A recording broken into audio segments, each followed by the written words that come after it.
If you're a millennial, you know Jessica Alba as that girl. Though her acting career started as a teenager in the 1990s, appearing in episodes of The Secret Life of Alex Mack and Flipper, the early 2000s was when her career reached new heights. She had breakout roles in both film and television as Max Guevara in the show Dark Angel and as Honey Daniels in the movie Honey. For the next decade, she was a pretty in-demand actress, appearing in rom-coms, action movies, and comedies, typically cast as the hot woman or the beautiful woman or the sexy woman or the pretty woman.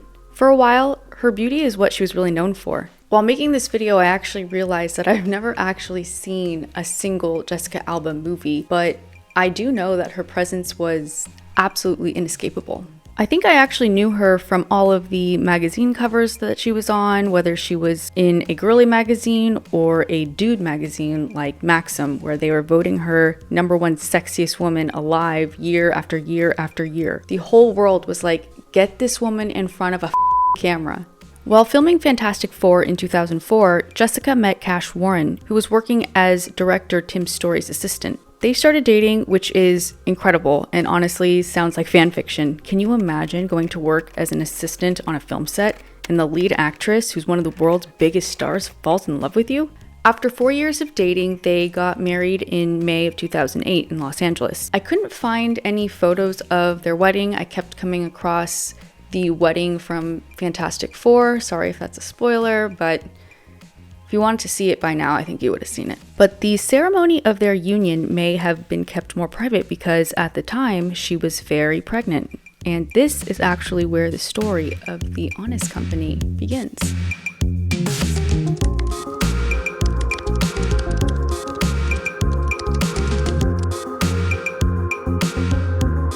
Jessica Alba and Cash Warren welcomed their first child, Honor Marie, in June 2008, just a month following their wedding. During her pregnancy, she broke out in a rash while washing onesies with a name brand laundry detergent. As someone who suffered from asthma and allergies as a child, she wanted to find cleaning products and baby supplies that were of the more natural variety, free from any synthetic or harmful chemicals, but apparently struggled to do so. Remember, this was 2008 and we didn't have all of the organic, more natural-leaning choices that we have today. So Jessica took it upon herself to provide a more natural option for mothers and families. She formed herself a team of entrepreneurs and a co-investor, Chris Gavigan, Sean Kane, and Brian Lee, who co-founded Shoe Dazzle with Kim Kardashian in 2009. Together, they founded The Honest Company in 2011. According to Forbes, Lee and Alba, with another undisclosed investor, provided the initial seed money of $6 million, but they turned to Silicon Valley to fund the business's growth in 2011. Venture capital money started flowing in from the likes of General Catalyst and IVP. So, in 2012, The Honest Company was officially launched with 17 products, including diapers, laundry detergent, disinfectants, and sunscreen, all labeled natural and organic. In the words of Jessica, I really approach the brand as the consumer because I am the consumer. I am the mom that wants effective, high-quality products that weren't crazy expensive, and you could trust that this was transparent and honest. Jessica was, of course, the face of the brand, but she was also very much the heart and soul of the brand, and that really came through in their marketing. Jessica wasn't talking to you as a famous actress. She was talking to you as another mom who had the same hopes and dreams as well as fears and anxieties for her children, who also make appearances in the Honest Company advertisements. And I think that really resonated with a lot of moms. Honest had also successfully banked on e-commerce and was also able to attract both high-end boutiques in New York and LA, as well as major retailers such as Costco, Target, and Whole Foods. By 2015, The Honest Company had made $150 million in sales, had raised almost $100 million from investors at a valuation of $865 million. It was clear that Jessica had correctly identified a gap in the market and provided solutions for families in search of natural products for their homes. So with that, the company experienced growth very quickly. They moved their corporate headquarters from Santa Monica, California to a bigger location in Playa Vista, California, and went on a hiring spree. It's funny, I actually told my fiance that I was going to be doing a video about the Honest Company, and he actually remembered that he had a lot of coworkers during his time in banking that were interviewing for positions at the Honest Company. So he's actually been in the know of this for a while now.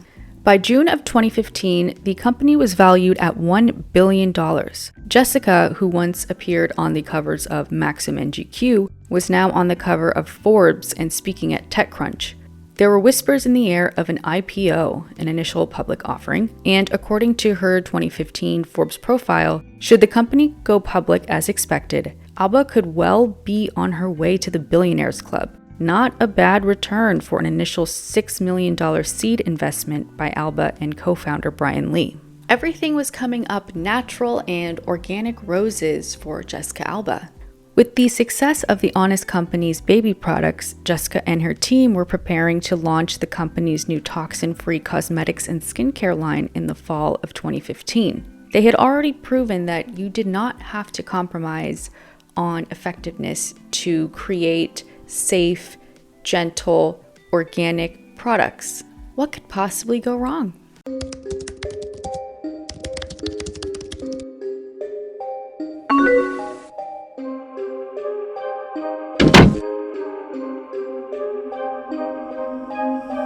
In the summer of 2015, customers began airing out their grievances with a lot of Honest Company products, particularly their sunscreen. Apparently, the company ordered a reformulation of the product and removed a large percentage of zinc oxide, a common sunscreen ingredient known to reflect, refract, and deflect UV rays. Photos of the severe sunburns that customers' children sustained while using the Honest Company's sunscreen were all over social media, and so began the Honest Company's lawsuit era. One customer filed a class action lawsuit against the company over the sunscreen, and a consumer watchdog group, the Environmental Working Group, even claimed that the Honest Company sunscreen was ineffective and failed to meet the SPF level advertised on the label.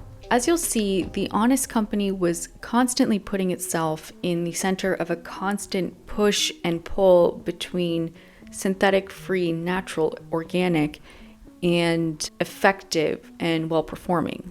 Jessica herself stated in an interview with Women's Wear Daily that it is extremely difficult to find products that are both. So that's why she felt that she needed to create the Honest Company, saying that the most important thing for us was effectiveness and safety. So we led with that.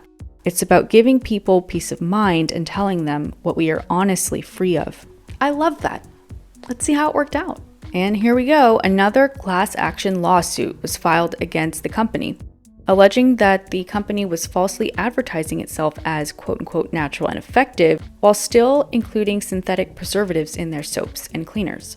The Honest Company denied these allegations and insisted that the ingredients were, quote, plant-based versions that were naturally derived, and then paid $1.5 million to settle that lawsuit.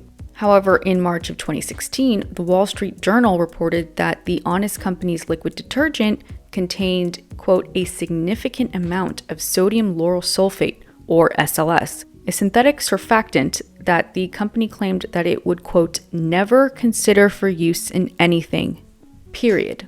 The following month, according to Forbes, the Organic Consumers Association, a nonprofit based in Minnesota, sued Honest, claiming that its infant formula was falsely labeled as organic, even though the product contained 11 synthetic substances prohibited under federal law in organic ingredients, though this lawsuit was dropped later that year. The following year, another lawsuit was filed against the Honest Company, alleging that it misled customers about the health benefits of its vitamins and supplements. The lawsuit claimed that some of the products contained less or more of certain ingredients than stated on the label, or contained ingredients that were not listed at all. The lawsuit also claimed that some of the products made false or unsubstantiated claims about their effects on health conditions such as allergies, colds, digestion, immunity, stress, and weight loss. In 2021, another lawsuit was brought, this time by the shareholders of the Honest Company.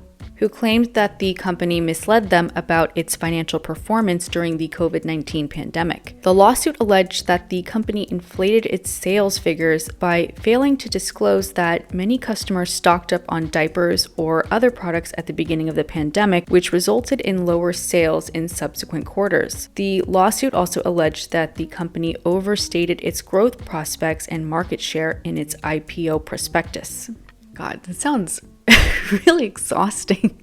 After years of legal battles and waning public trust, the Honest Company finally went public in 2021. In some respects, you can say that the Honest Company is doing well, raising $413 million in its IPO. Jessica Alba, who served as the company's chief creative officer until very recently and spokesperson, is a very well-liked public figure. And I think the company will always continue to benefit from her association.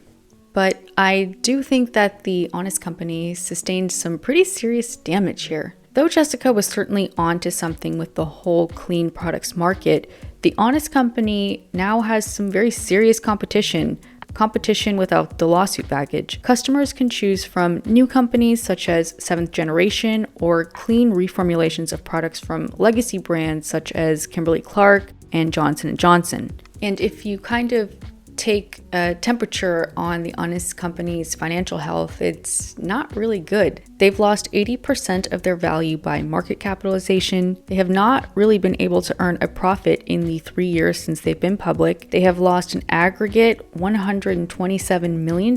Their revenue growth has actually declined in the first year that they IPO'd by 2%, and they have downsized as a company, exiting the Europe and Asia markets and are now really only selling in North America. The company's headcount shrunk from over 500 to now just 151 employees. A lot of its initial leadership has stepped down, including very recently Jessica Alba herself. Honest Beauty, which was something that Jessica was really excited to launch, never really captivated public interest. And I suspect that might be because there's some very serious competition in the clean beauty market, and I honestly don't think I've really seen an Honest Beauty product in any drugstore or a Sephora or Ulta or anything. But I don't think that competition is really the issue here. I think that it's because the Honest Company really had a hard time living up to its name. I know that clean and effective is a tricky combination, and I know because I've wasted a lot of money on clean beauty products that sucked. But there are certain standards that you have to meet for both criteria, safe and effective, if you want your customers to trust you, especially when you are using those products on babies and children. I think that the Honest Company kept finding itself in hot water because they were very loudly and proudly proclaiming these extremely high standards for themselves that they couldn't really meet. I think the writing was on the wall from the beginning in an interview with Jessica Alba and Brian Lee, where Brian Lee says, "We would welcome them to make changes to their own products, truthfully. If they could ban over the 1,200 chemicals that we do not use in our products, we would absolutely welcome that." But on its website, the company only lists about 40 ingredients that it excludes from its products. I think that Honest's very strong, splashy, inspirational media strategy kind of became a little bit of the fly in the ointment. They were not the first to take a crack at the non-toxic, natural-leaning product space, far from it. But I do think that they were entering the game at a very opportunistic time and also a very tricky one. These types of products were gaining popularity in the social media era when mom blogs and family vlogs were really taking off. There were a lot of discussions online about the things that were safe for kids and the things that were not, and naturally there was just a lot of conflicting and confusing information out there, which I'm sure is so frustrating as a parent who's just trying to do right by their kids. And I think that the Honest Company kind of got mixed up in that with a lot of their messaging. By trying to appeal to the anxious parent, Honest spoke to them in absolutes. Ingredients X, Y, and Z are bad, terrible, dangerous, and you will never find them in our products ever. And if you ask me, they were sometimes a little smug and holier than thou about it, which I kind of think all of that also just left them no room for any nuance. Yeah, sodium lauryl sulfate, but we do need something kind of close to it in detergents and soap so that your things actually get clean. We actually do need to keep a certain level of minerals or chemicals in sunscreens because sun poisoning is a lot riskier than zinc oxide. Baby formula by law needs to have certain ingredients that cannot be produced organically. I think that if they had done a better job navigating these nuances and explaining those nuances to customers, they could have potentially avoided the biannual public lawsuits and a lot of headaches. They instead preferred to stick to their big, bold proclamations and just hope and pray that everyone else would fill in the blanks for them. Conceding only after you're in hot water that, yes, sometimes there's gray areas to this, while running advertisements to the contrary does feel a little dishonest. The Honest Company was extremely ambitious in its mission statement and its goals for its own growth. I deeply admire what they set out to do, and I think that they played a big role in giving families more options in terms of the ingredients they want to bring into their homes and the chemicals they want to keep out. The Honest Company accomplished a lot, but would you say that they did it honestly?